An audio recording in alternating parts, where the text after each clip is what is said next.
안녕하십니까. 반갑습니다. 자, 교재는 27페이지입니다. 보시고 제일 위에 있는 4번 질문은 이제 복습입니다. 보고 바로 쭉 보도록 할게요. 4번 질문 가시면 대리행위를 표시하지 아니하고, 그 말은 현명하지 아니하고 내가 갑이다 라고 기망해 가지고 갑명의로 직접 행위를 했을 경우에는 별도의 사유가 없는 이상 성립은 될 수 없다. 맞죠? 다만 요건을 다 구비했을 경우에는 유추는 될 수 있다까지 지난 시간에 공부를 했습니다. 꼭 비교하시고, 자 해서 이거와 이제 비교할 게 보시면 5번 지문인데, 자 처갑 같은 경우가 관련 서류를 위조해 가지고 정을 남편 을로 가장시켜서 남편 을 소유의 X 토지를 담보로 정이 병한테 가가지고 받았다. 한번 딱 끊으신 다음에 보시면 일단 먼저 남편이 을이죠. 남편 을 분께서 이제 X라고 하는 토지를 가지고 있었다. 근데 이 처갑이라고 하는 자가 돈이 급하게 필요했는데 남편이 주질 않지 않습니까? 그래가지고 자기의 친척벌이었던 동생한테 정한테 부탁을 해가지고 정이 이제 병이라고 하는 은행한테 가가지고 가서 내가 갑입니다 라고 하면서 담보권 설정을 한 겁니다. 이랬을 때 이제 을이 병한테 병명의의 담보권 설정 등기에 대해서 말소 청구할 수 있는가 없는가에 관한 문제인데, 이제 병이라고 하는 은행한테 126조 표현대리의 성립이 인정이 된다면 병명의의 등기가 유효하니까 을이 말소 청구할 수 없을 것이고요. 표대의 성립이 부정되는 경우라면 무효이기 때문에 을이 병명의의 담보권 설정 등기에 대해서 말소 청구할 수가 있을 겁니다. 똑같습니다. 첫 번째 1번 가연 병하고 담보권 설정 계약을 맺은 상대방이 누구인가부터 확정을 지으시면 되죠. 왜 하느냐? 사안의 경우에 병을 만나가지고 담보권 설정 계약했던 몸뚱아리는 정이다. 근데 명의자 같은 경우는요, 을이죠. 예, 을 아니겠습니까? 을이죠. 죄송해요. 내가 을이다. 혹시 갑이 우리 와이프일까봐 제가 쫄아가지고 실수를 했습니다. 내가 을이다. 이렇게 합니다. 그래서 명의는 을이기 때문에 서로 불일치한다. 됐죠? 자, 불일치하는 경우인데 이 사안 같은 경우는요, 부동산 담보대출 계약 아니겠습니까? 부동산 담보 대출 사안이다. 자, 부동산에 대해서 담보대출할 때 제일 중요한 게 뭐라고요? 몸뚱아리가 아니고 신용이라고 하는 것이 제일 중요하다. 그러면 명의자 을로 받겠죠. 따라서 병하고 이제 을 사이에서 담보권 설정 계약의 성립이 이루어진다까지 기억하시고요. 그럼 두 번째 이제 이 사안 같은 경우에 과연 분리라고 하는 것, 즉 대리의 문제인가 아닌가 확정을 해보면 병을 만나가지고 실제 담보권 설정 계약을 한 사람은 행위자 정인 것이고, 방금 확정 지어 보니까 설정 계약의 상대방은 을이기 때문에 서로 분리가 인정이 된다. 그러면 뭐다? 그러면 대리의 문제인 것이다. 대리의 문제이면 그 다음 단계에서 세 번째 유권 대리이냐 아니면 무권 대리인가에 대해서 판단을 이제 하시면 되죠. 동산의 경우에 본인 을 같은 경우는요, 정한테 담보권 할 수 있는 대리권이라고 하는 것을 전혀 수여한 사실이 없지 않습니까? 따라서 유권 대리가 아니고 무권 대리이기 때문에 원칙적으로 담보권 설정 계약은 무효이므로, 그렇죠? 병명의의 담보권 설정 등기도 무효니까 을이 소유권에 기한 물청을 행사해 가지고요, 병은행 명의의 담보권 설정 등기에 대해서 말소 청구할 수 있는 게 원칙이다. 다만 무권 대리에 의해서 무효이기 때문에 마지막으로 민법제 126조 표현대리의 성립에 대해서 검토를 하시면 되죠. 자, 표현대리가 성립하려면요, 행위자에게 뭐가 필요하다? 기본 대리권이라고 하는 것이 필요하다. 기본 대리권이라고 하는 것이 존재했을 때 성립이나 유추라고 하는 것이 될 수 있다. 근데 동산 같은 경우는요, 정이라고 하는 자에게 그 어떠한 것도 없죠. 즉 정이라고 하는 행위자에게 기본 대리권 자체가 아예 존재하지 않는 사안이죠. 존재하지 않는 사안이기 때문에 표대의 성립도 인정될 수가 없다. 그럼 결국 무권 대리에 의해서 무효인 것이고 표대의 성립도 부정되는 것이기 때문에 본인 의 같은 경우가 책임을 질 리가 없지 않습니까? 결국은 병은행 명의의 담보권 설정 등기가 무효 등기이기 때문에 말소 청구할 수 있다까지 기억하시면 되겠습니다. 간단하죠, 어떻게 보면. 그래서 이 공식을 이제 제가 뭐 계속 강조했던 부분이니까 한 번 더 하시면서 이제 기본서 보시면서 공부를 하시면 되겠습니다. 그럼 다시 지문을 보시면요. 했을 경우에 남편 을에게는 이 경우는 표대의 책임이라고 하는 것이 인정되지 않기 때문에 5번 지문, 옳은 지문 처리하시고요. 해설지 반드시 1번, 2번 다 읽으시면서 공부를 하시면 되겠습니다. 자, 이게 여러분들 시험 법행에서 이렇게 나왔습니다.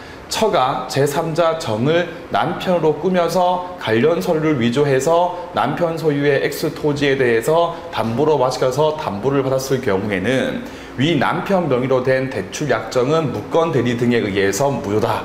그래서 이걸 알면 이것도 푸는 겁니다. 그래서 무권 대리에 의해서 무효이기 때문에 6번 지문도 옳은 지문 처리를 하시면 되겠습니다. 자, 그 다음에 교재 28페이지를 보시고요. 7번 지문 빨리 풀어보시고,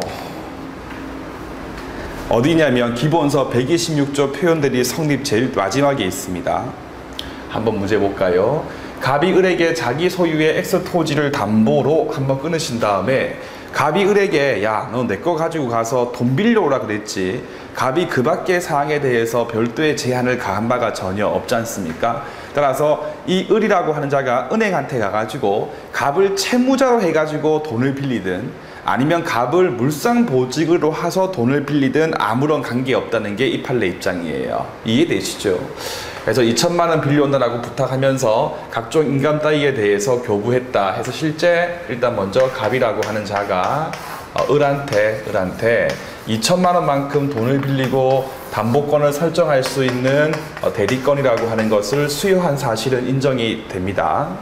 근데 문제는 을 같은 경우가 수권 범위를 넘어가가지고 위 X 토지에 대해서 갑, 물상, 보증 관계없죠 라고 해가지고 피담보 채권 금액을 1억으로 해가지고 담보권 설정 계약을 했다.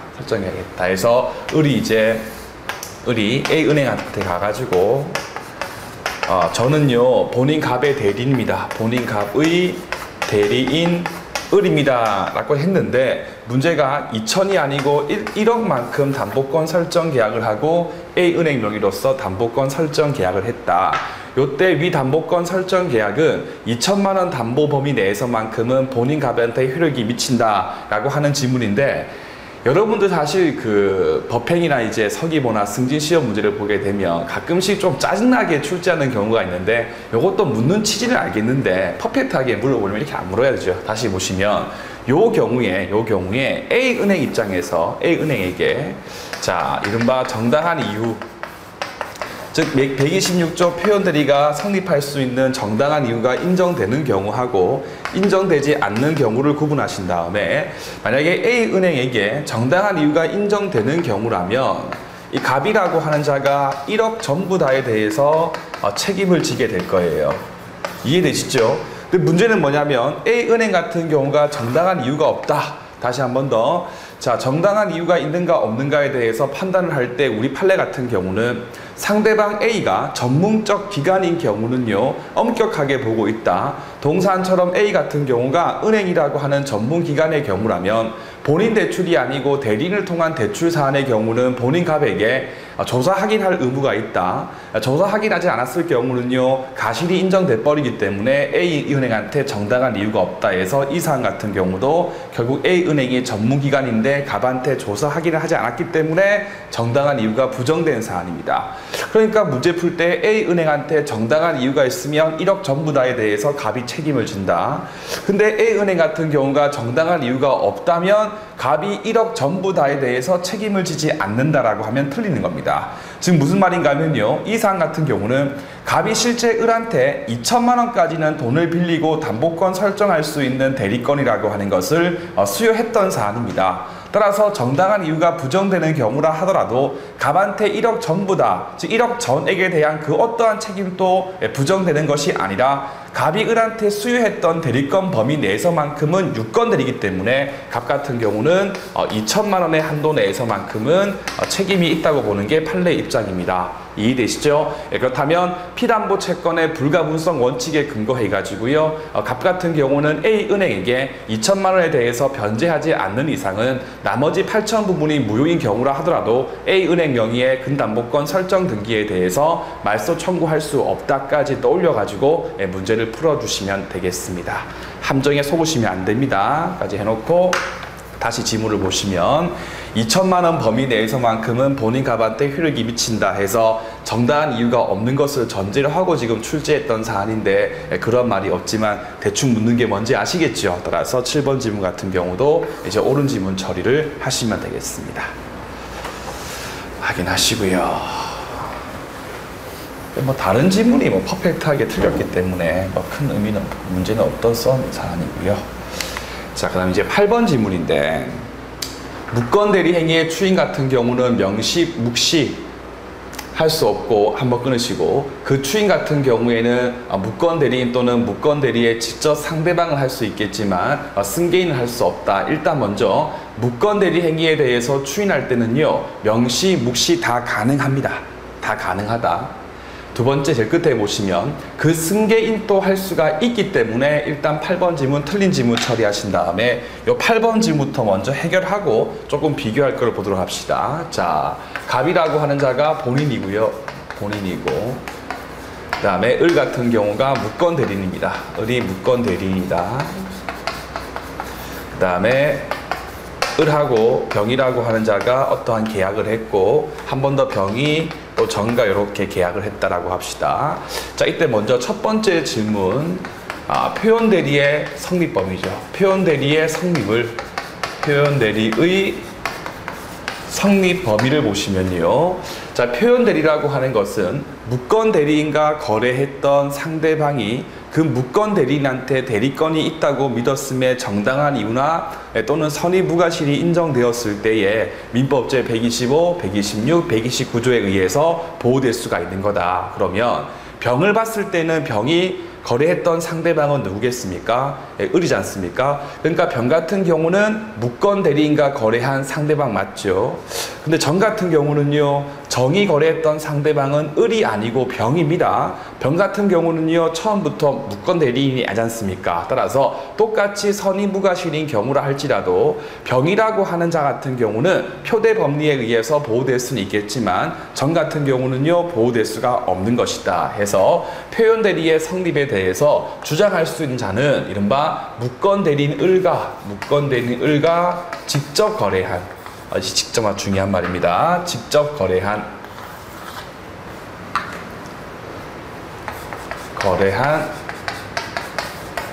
상대방의 하나입니다. 상대방에 한정된다. 따라서 병은 될 수가 있겠지만 정은 될 수가 없습니다. 두 번째, 방금 봤던 그림에서 무권 대리 행위에 대한 추인의 문제입니다. 무권 대리 행위에 대한 추인의 문제인데, 자, 무권 대리 행위에 대해서 추인하는 것은요, 방금 봤던 그림에서 본인 갑이 자기 의사에 근거해 가지고 의사 표시를 하는 것이거든요. 따라서 무권 대리 행위에 대해서 추인하는 것은요, 그 추인의 상대방에 대해서 별도의 제한이 없습니다. 원칙이 별도의 제한이 없다. 제한이 없다. 따라서 갑은요, 무권 대리 행위했던 을에게도 추인할 수 있고, 을과 직접 거래했던 병이라고 하는 자에게도 추인을 할 수 있고, 병과 거래했던 승계인 정에게도 추인할 수가 있는 것이기 때문에 방금 봤던 법행 지문 같은 경우 제일 마지막에 법률관계의 승계인에 대해서도 무권 대리 행위에 대해서 추인의 의사 표시를 할 수 있다니까 8번 지문 또 틀린 지문 처리를 해주시면 되겠습니다. 됐죠? 자, 세 번째 비교할 게 뭐냐면요, 예를 들어서 민법 제110조 제3항 같은 경우입니다. 지금 무슨 말이냐, 예를 들면 A 같은 경우가 B한테 팔았다 해서 A가 피기망자, B 같은 경우가 기망자이다. B가 다시 한 번 더 목적물을 C한테 팔았는데 C 같은 경우가 기망 사실에 대해서 알고 있었다. 근데 C가 한 번 더 D한테 팔았는데 D 같은 경우가 선의이다 라고 했을 때 직접 거래한 상대방 C가 선의이면 C는 보호되겠죠. C가 보호돼 버리면 D는 당연히 그냥 권리 취득하는 겁니다. 이 최신 판례에 있는 사안이죠. 통정의 표시에서. 근데 문제가 B와 지적 거래했던 C 같은 경우가 악의인 경우라면 C 같은 경우는 사망에 의해서 보호될 수가 없죠. 그러면 이 C하고 또 했던 승계인 D 같은 경우가 선의인 경우라면 민법 제110조 사망에 의해서 보호될 수 있는가 없는가에 대한 문제인데 108조 제2항 등등등을 보시면요. 제3자가 선의면 되지 제3자 범위에 대해서 별도의 아무런 제한도 가하고 있지 아니합니다. 따라서 직접 상대방 C가 악의인 경우라도 그 뒤에 승계인 D 같은 경우가 선의인 경우라면 D 같은 경우가 보호될 수 있다. 더 나아가서 이 D라고 하는 승계인은요. 포괄 승계인이 아니라 특별 승계인을 의미하는 겁니다. D 같은 경우가 상속인 같은 경우라면요. 그러니까 C가 사망했고 D가 상속인이라면 그렇죠. 포괄 승계인 같은 경우는 아버지가 악의인 경우라면 D도 악의인 것이기 때문에 D는 보호될 수가 없다 해서 직접 거래한 C의 특별 승계인 D가 선의인 경우에도 동조 사망에 의해서 보호될 수 있다까지 요거 세 가지를 잘 구분해 가지고 연습을 철저하게 해주시면 도움이 되실 겁니다.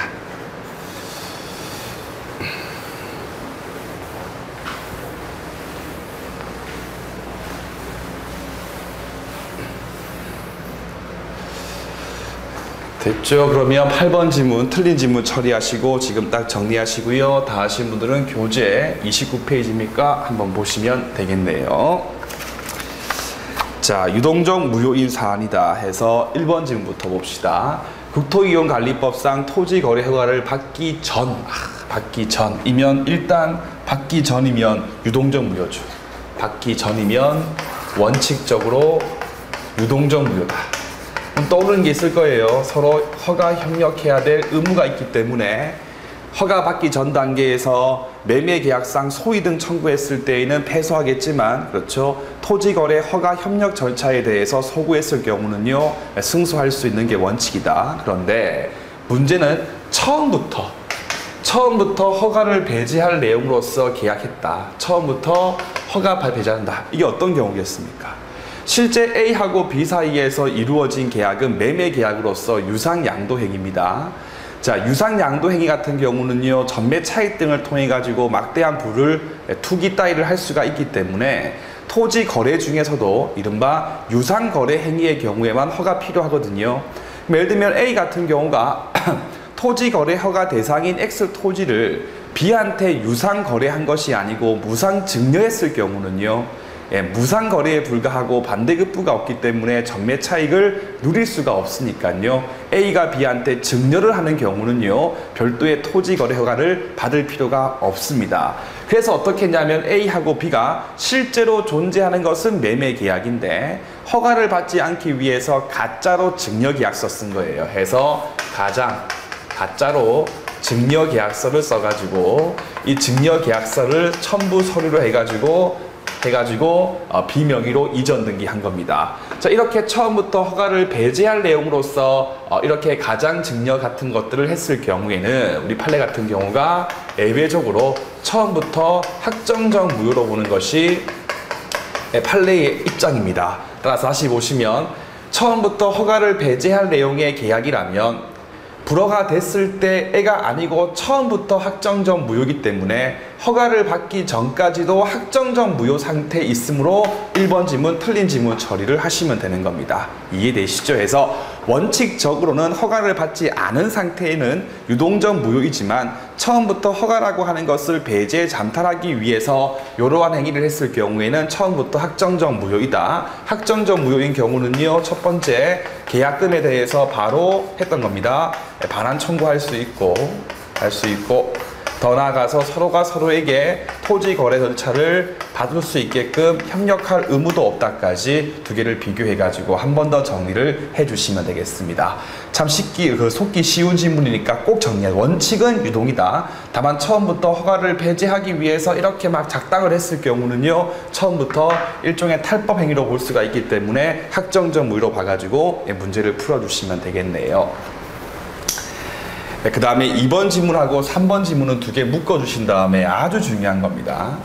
아주 중요하다. 오해도 참 많이 하는 건데 자, 일단 본질을 이해하기 위해서 제가 사례로 갖고 왔다.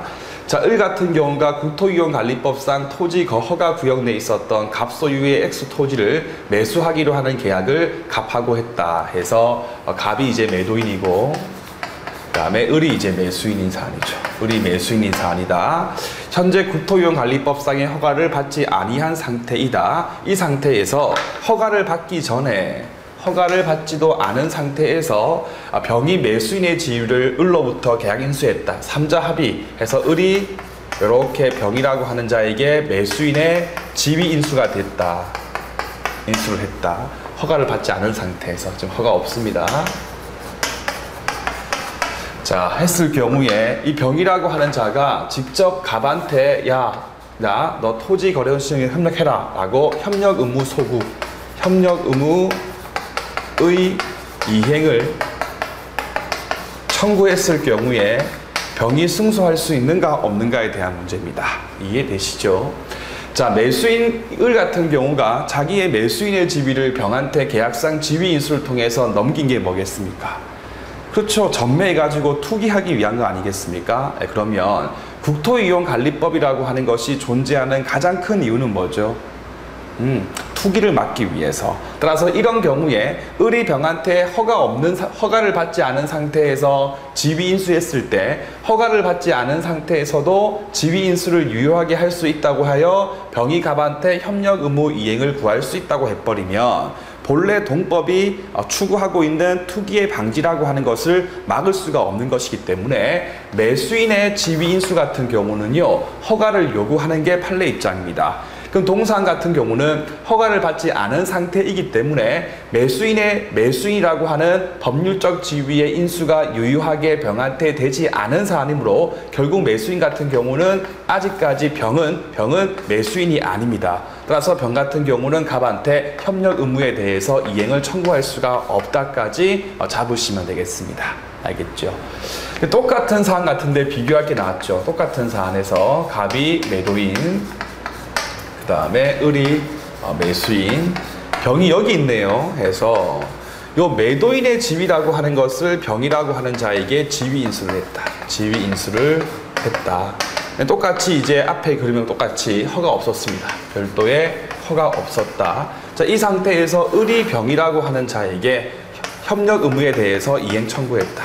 협력 의무에 대해서 이행을 청구했을 때 을이 승소할 수 있는가 없는가에 대한 문제인데, 매도인은요, X 토지를 이제 앞으로 을한테 넘겨줄 사람이기 때문에 매도인의 지위 인수는 매수인의 경우와 달리 미등기 전매 따위의 문제가 아니기 때문에 매도인의 지위 인수를 인정하는 경우라 하더라도 별도의 투기라든지 전매 차익이라고 하는 것을 누릴 수가 없지 않습니까? 해서 똑같은 지위 인수이지만 매수인의 지위 인수의 경우와 달리 우리 판례 같은 경우는 매도인의 지위 인수의 경우는 허가 없이도 유효하게 할 수 있다는 게 판례 입장입니다. 따라서 을은 병한테 협력 의무 이행을 소구할 수 있다, 즉 승소할 수 있다까지 매도인, 매수인, 지위 인수를 잘 비교해가지고 연습을 하시면 되겠네요. 이해되시죠? 이 판례 이제 오해하는 게 뭐냐면, 뒤에 보겠지만 매도인의 지위 인수의 경우에는 허가 필요 없다라고 판결 요지에서 판시를 하니까 기가 막히게도 매도인의 지위 인수가 있었을 때에는 허가 필요 없으니까 을이 병한테 매매계약상 소유권 이전 등기를 청구할 수 있다라 하는데 정말 큰일 납니다, 여러분들. 지금 이 판례 사안들 같은 경우는요, 어떤 경우이든 허가를 받지 않았다면 매매계약은 유동적 무효이기 때문에 매매계약에 근거해서 소이등 청구하거나 매매계약에 근거해가지고 잔대금의 지급은 전혀 청구할 수 없는 사안들이고요. 허가 협력 의무 이행을 소구할 수 있는가 없는가가 중요한 내용이기 때문에 두 개를 잘 비교해서 연습을 하시면 되겠습니다. 그럼 다시 보시면, 자, 받기 전에 제3자 병이 매수인의 지위를 인수했을 경우에도 매수인 지위 인수의 경우는 허가가 필요한 것이기 때문에 병은 갑에게 직접 허가 절차 협력 의무 이행을 구할 수 없다기 때문에 이번 지문 틀린 지문 처리를 되겠다. 이 매수인의 지위 인수 사안이에요. 비교할 게 최신 판례죠. 똑같은 사안인데 허가를 받기 전에 병 같은 경우가 매도인의 지위를 갑으로부터 인수했다. 이해되시죠? 그 매도인 지위 인수 같은 경우는요, 허가 필요 없다고 보는 게 판례 입장이었다. 따라서 을 같은 경우는 병한테 직접 토지 거래 허가 신청 절차 이행을 소구할 수 있다기 때문에 3번 지문은 옳은 지문 처리를 하시면 되겠습니다. 그래서 여러분들 시험 문제 같은 경우는요, 사례형보다는 요지 그대로 매수인의 지위 인수의 경우에 허가 필요한가 필요하다. 매도인 같은 경우는 필요 없다. 그걸 물을 거니까 2번, 3번 두 개 잘 비교해서 연습을 철저하게 해주시면 되겠습니다. 자, 그 다음 교재 31페이지를 가신 다음에 취소에 대해서 잠깐 보도록 합시다. 취소. 1번 질문 가시면 매도인 A가 매수인 B의 체불이죠. 중도금 지급 채무 불이행의 이유로 매매 계약을 적법하게 해제를 했다. 대금 지급 채무 불이행은 이행 불능이 있을 수 있다 없다. 금전 채무의 경우는 이행 불능이 있을 수가 없죠. 그럼 이 이행 불능은 아마도 이행 지체일 겁니다. 아마도 이렇게 이행 지체의 경우는요, 어떻게 해제할 수 있다?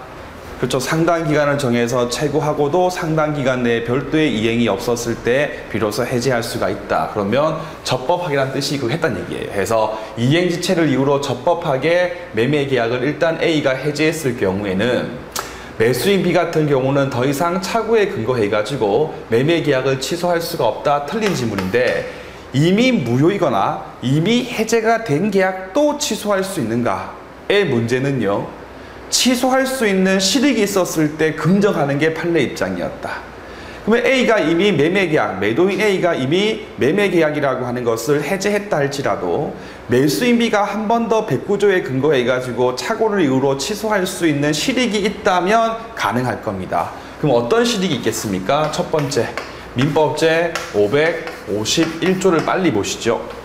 계약이라고 하는 것을 해제하거나 해지했다 할지라도 이미 채권자에게 발생됐던 손해까지 없어지는 것은 아니기 때문에 해제된 사실이 있다 할지라도 손해배상을 청구할 수 있다 없다? 청구할 수 있다지 않습니까? 그럼 동상 같은 경우에 매수인 B의 채무 불이행을 이유로 A가 매매 계약을 적법하게 해제를 하고 난 뒤에도 A는 B한테 뭐 할 수 있다? 손해배상이라고 하는 것을 청구할 수가 있거든요. 그래서 그 손해배상을 청구할 수 있는 권리를 봉쇄하기 위해서 착오에 근거해가지고 매매 계약을 취소할 수 있는 실익이 있죠. 첫 번째. 두 번째는 뭐냐? 자, 매수인 B가 매도인 A에게 매매 계약할 때 계약금이라고 하는 것을 지급했다. 계약금이라고 하는 것을 지급했다. 계약금 지급까지 중요한 말인 게 계약금 계약 같은 경우는 요물 계약이죠. 그래서 계약금을 지급한 사실이 중요한 겁니다. 덧붙여가지고 위약금 특약했다 해서 계약금을 지급하고 위약금 특약을 했다. 즉 만약에 계약금 지급했던 매수인 B 같은 경우가 계약을 위반했을 경우에는 매도인 A 같은 경우가 그 계약금 1억을 몰수할 것이고 반대로 매도인 A 같은 경우가 계약만 했을 경우에는 지급받은 계약금 1억의 배액은 2억을 주겠다라고 했던 거예요. 근데 지금 사안처럼 매수인 B 같은 경우가 중도금 지급을 채무 불이행했다면 위약을 한 것이기 때문에 매수인 B 같은 경우는 이미 지급했던 계약금 1억이라고 하는 것을 A한테 몰수당하겠죠. 그 몰수당하지 않기 위해서 몰수를 당하지 않기 위해서 착오에 근거해가지고 매매 계약을 취소한 다음에 민법제 741조에 근거해가지고 B가 A한테 반환 청구를 하기 위해서라도 이미 A가 매매 계약을 해제하고 난 뒤에도 한 번 더 취소할 수 있는 실익이 있지 않습니까? 그럼 결국 이 두 가지 실익이 있기 때문에 이미 해제된 계약의 경우라도 매수인 B 같은 경우가 109조에 근거해가지고 매매 계약을 또 취소할 수 있기 때문에 1번 질문 같은 경우도 틀린 질문 처리를 하시면 되겠습니다. 그렇죠. 복습할 때 위약금 특약이라고 하는 것이 있었을 때에 손해배상의 애정액으로 볼 수 있나 없나 등등등에 대해서 한 번 더 복습할 때 확인을 하시면 되겠습니다.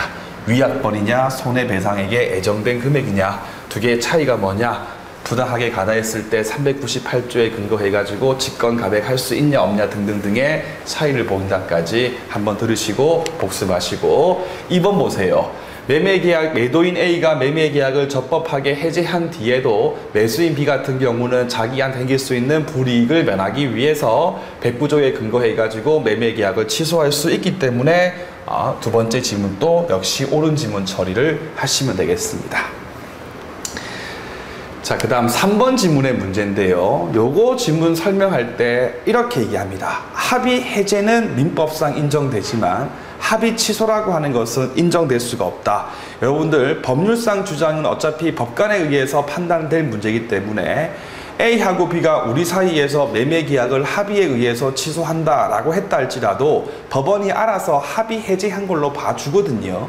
그런 거 아닙니다. 자, 먼저 이거 봅시다. 자, 갑하고 을 사이에서 어떠한 계약이라고 하는 것을 했다. 근데 이 계약이라고 하는 것을 갑하고 을이 합의 해제를 하려면 기본선 문장 합의 해제를 하는 것도 계약이다. 따라서 갑이 을한테 또는 을이 갑한테 청약을 하고 그에 대응해가지고 승낙을 하고 이 둘 사이에 합치라고 하는 것이 있었을 때에 가능하다 해서 객관적 합치, 주관적 합치까지 한번 떠올리신 다음에 채권 강론 파트 한번 빠르게 앞부분 뒷부분 읽으시면 될 겁니다. 해서 의사표시에 합치까지 있었을 때 합의가 된 겁니다. 그런데 3번 지문을 보시면요. 갑과 을 사이에서 결손금 배상 채무의 액수를 확정하는 합의를 하고 난 뒤에 갑 같은 경우는 야, 나 강박당했다라고 하면서 갑은 110조에 근거해가지고 그 합의의 취소를 주장하고 을 같은 경우는 나 착오다 해가지고 각각 합의를 취소하는 의사표시를 했다. 됐다. 이거 여러분들 합의에 의해서 취소한 것으로 볼 수 있습니까? 없습니까? 볼 수가 없죠. 왜요? 합의에 의한 취소가 된 것으로 봐서 선회해가지고 합의 해제가 된 것으로 보려면 갑이 을한테 취소하겠다, 을이 갑한테 하겠다라고 하는 의사표시의 각각의 존재가 중요한 것이 아니라 그 두의 의사표시 사이에서의 합치라고 하는 것이 필요하거든요. 지금 합치한 게 있는데 없어요. 없어요. 그냥 갑은 을한테 야, 네가 나한테 강박했잖냐, 나 취소할란다 라고 주장하고 있고 을도 갑한테 주장만 하고 있지 합의한 게 없지 않습니까? 그러니까 합의에 의해 가지고요 효력 상실이라고 하는 것이 이루어질 수가 없는 것이기 때문에 3번 지문 같은 경우도 틀린 지문 처리를 해주시면 되는 겁니다. 이해되시죠? 그래서 결국 3번 또 X를 그으시고요. 그 다음에 32페이지를 가신 다음에 교재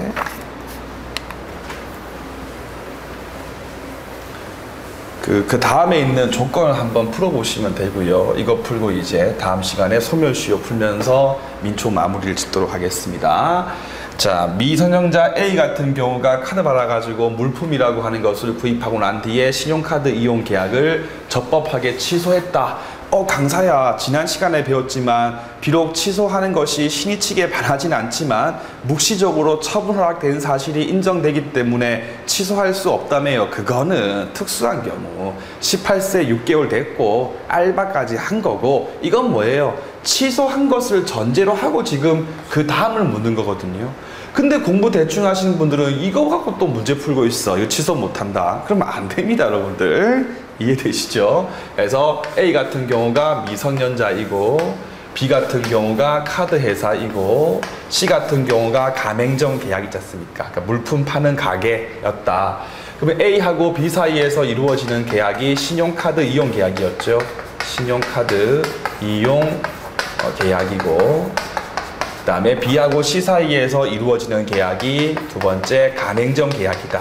그래서 우리가 먼저 물품을 지급하면 나중에 B가 C한테 카드 대금, 물품 대금을 지급하겠다. A하고 C 사이에서 이루어진 게 신발 사고 카드 끝 긁었다. 이른바 물품 구입 계약이죠.